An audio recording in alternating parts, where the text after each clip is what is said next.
The following video is sponsored by thehangingbook.com that, as you can see by this video in his original version in Catalan, presents the innovative format of being served in a holder suitcase, in a kind of frame holder in which you can introduce the book on the side, on the page of the picture, that there are like 12 to 20 pictures, and so a part of being a book to be read. So also it's a decorative object or a decorative frame, picture frame, multi-picture frame for your home, for your room, or for the office. And well, so now we go with, so here we continue with these videos on the premises of the so-called Fira de Barcelona, that it was built by the 20s, especially for the moment of the opening of the international exhibition of 1929. We already have seen some of the buildings with this very clear touch of classicism, not neoclassicism. It didn't pretend to be just a copy of Hellenic, Roman, Greek architecture of the different orders, a mix of them. It was more like inspired, but really with this touch of classicism. In some cases, it was more like an inspiration, and in other cases, it is true, like here in the so-called pavilion of the Graphic Arts, designed by Raimon Duran and Pelay Martinez.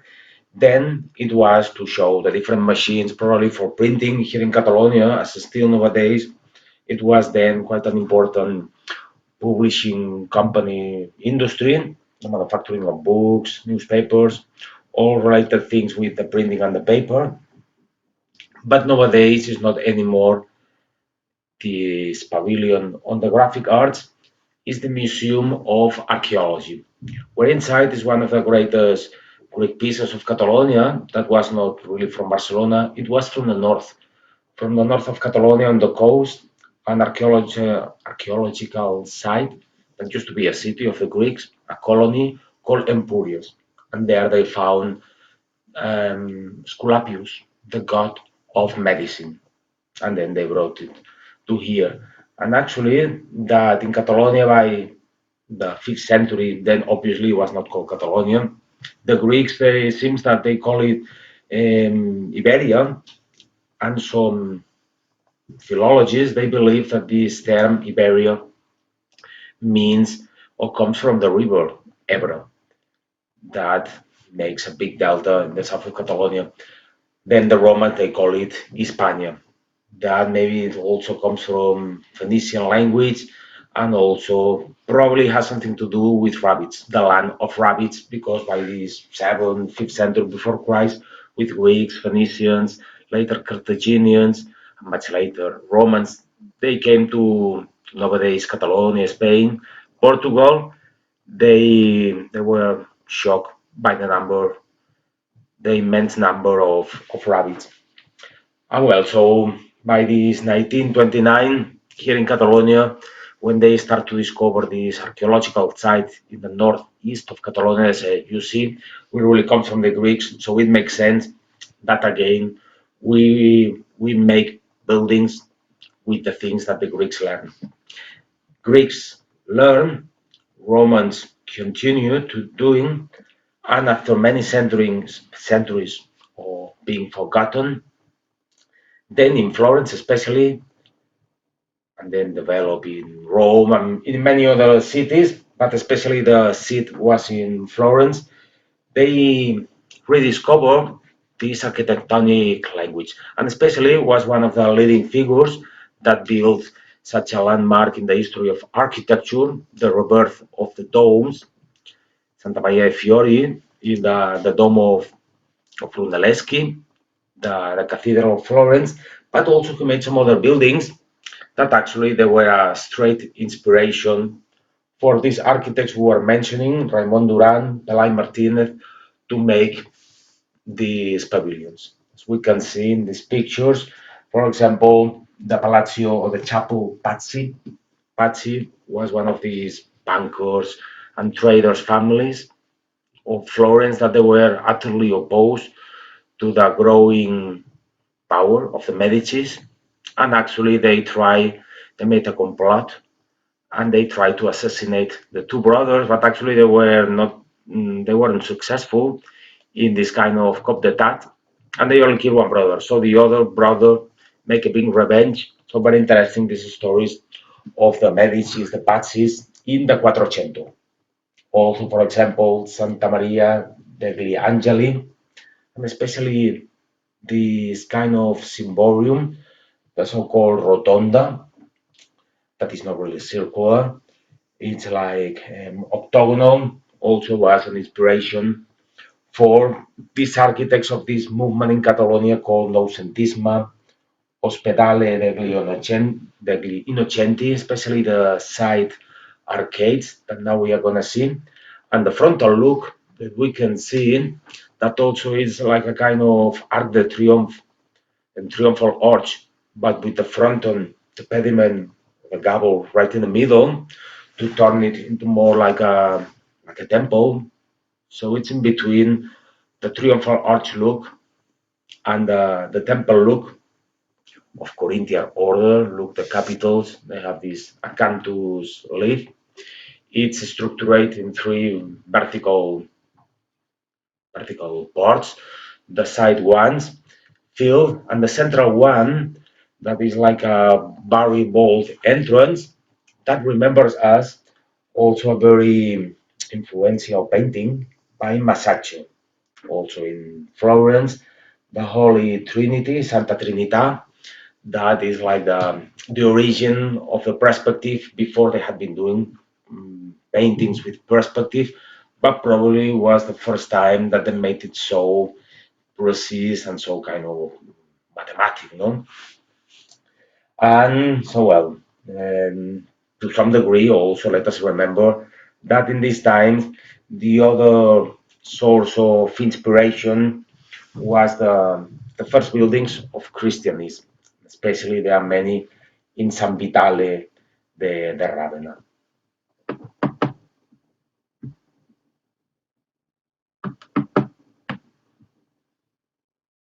Yes, we approach, so the gables, they also create this opposition with the circle, so triangle, circle, these very easy forms.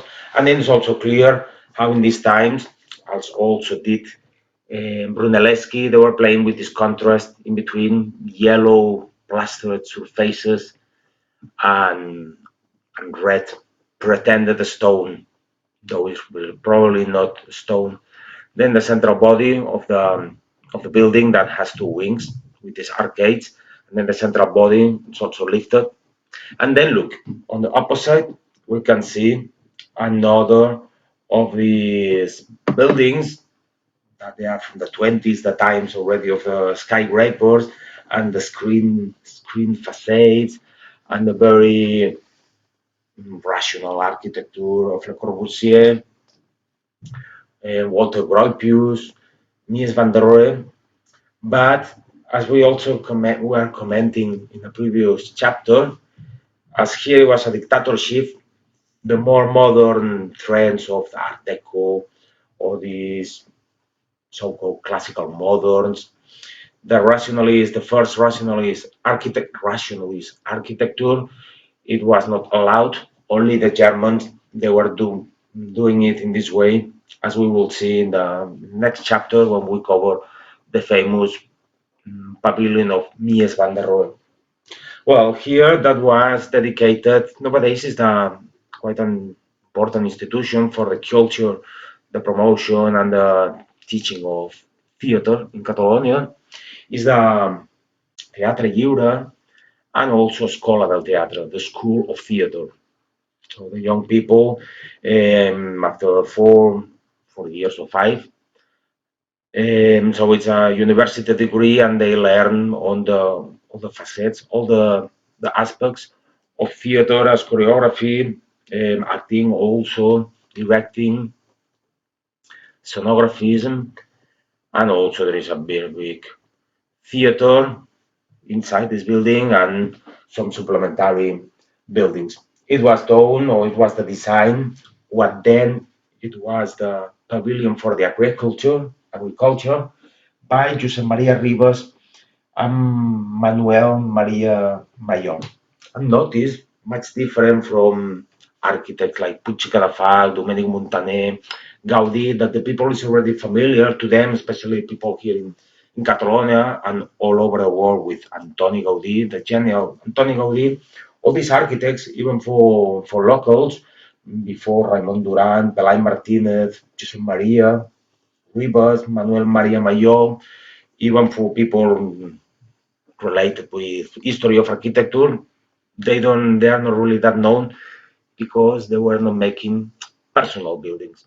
They are very great buildings, very interesting buildings, but they were more like copies of these Palladio villas from the late or the Cinquecento, middle Cinquecento, already in the area of Venice, or also before Brunelleschi, as we were commenting just a few minutes ago, with all these buildings from Florence, like Ospedale degli Innocenti, Santa Maria degli Angeli. Though here it has another personality. The other one it was more like um, heavy building with not many openings, especially the central body, because the side part it was all arcades. But this one has a much more light character, also thanks to the presence of this portico with no roof, totally open, these very generous, ample, round arches, and then in the center it grows this Greek cross mm, building. So the plan of it is Greek cross, and then from the middle, so the intersection of what would be the two wings, like the famous Villa Rotonda of Palladio, then it raised an octagonal tower that was a common solution also in the Gothic churches, like for example in the Church of Tarragona. So in the transept, or sorry, in the crossing where the main naves meet the transept. So from the square, with the use of the so-called pechinas or trumpets, it goes to the octagon, or sometimes to the perfect half spheric dome. Notice also that despite by this combination of the red and the yellow and these circles, and also the niches in the ground floor flanked by these Tuscan pillars with no canneling, and also in the middle a pilaster that will be more like a Brunelleschi look, but especially on the top of the buildings, all along the cornice of this half circular portico. There are some motifs more like Baroque, as also some the lanterns. You see these towers. So in the middle there are like three, the side ones and the center, and then more at the left, another of the rotonda. So it's crowned by this little template that was a solution more present in the Manieries or later in the Baroque, so 17th century. And well, altogether has quite a look as it will be a villa, not only a villa from the Cinquecento in the Tuscany or in the area of Venice, but even a villa from the Roman times. By the way, right in front of us, we can see this window called Serliana. He was an historian of art, though really he didn't invent this type of window that is made by an arch window in the middle, and then on the side it's covered like flat. with a little architrave or dintel. So this combination of architrave and arch crowning, that is the so-called Venice or Serlian window. So yeah, it looks like a villa from the Roman times when it was these patricians, these landowners that with many slaves, they had big fields of vineyards, olive trees, and then they were exporting all these goods to especially Rome or within the province. And really, it makes sense that all together look like these very idyllic, utopic villas, especially for the owners, probably not that much for the slaves, because this pavilion was dedicated to the agriculture. Well, now as we keep approaching to the pavilion, we can really see that it's a very evocative architecture. In these times, still, it was quite present the option of being neo-Tuscan or neo-late Roman architecture, neo-Villa architecture or neo-Brunelleschi, and it depends the function of the building that then they took one style or another. For example, for bull rings in Spain, it was typical to make it neo-Arabic. For some reasons, they thought it was the most evocative, that general straight look to the building communicate to the idea. Or, for example, for the parliaments, it was like Neo-Corinthian, like a temple. Also for a bank, this kind of Victorian architecture. So still in these times, it was these two trends, the very already on the way to being minimalist and no evocative architecture of the Bauhaus school, and on the other side, the more old-fashioned evocative architecture. Here you can see right in the middle above this entrance that in the spandrels you can see this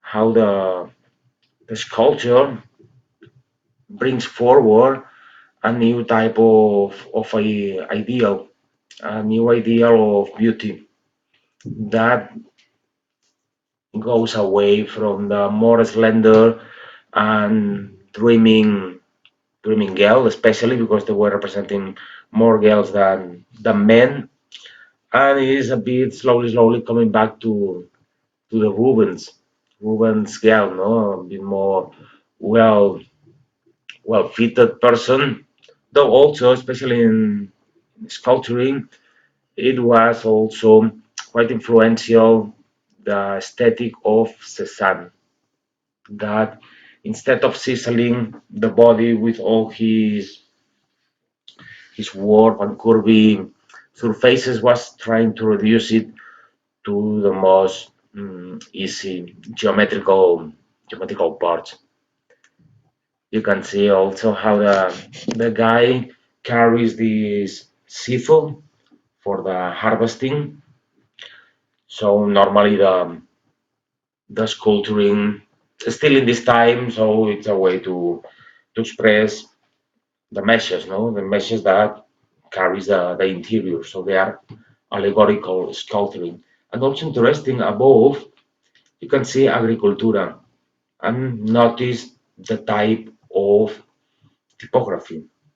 So along the history of art, um, a good way to say, well, that's from this period or that is from this other period is how they were doing the letters. And in these times, again, the noucentisme, this new look to the more basic, serious, decorated architecture carries with him and reinforces himself by these letters that they are not anymore like ethereal, watery, fluent, like snake shape, A's, B's, C's, but is more inspired by a sound, stable typography, as we can see there. The agricultura that comes really from the Latin typography.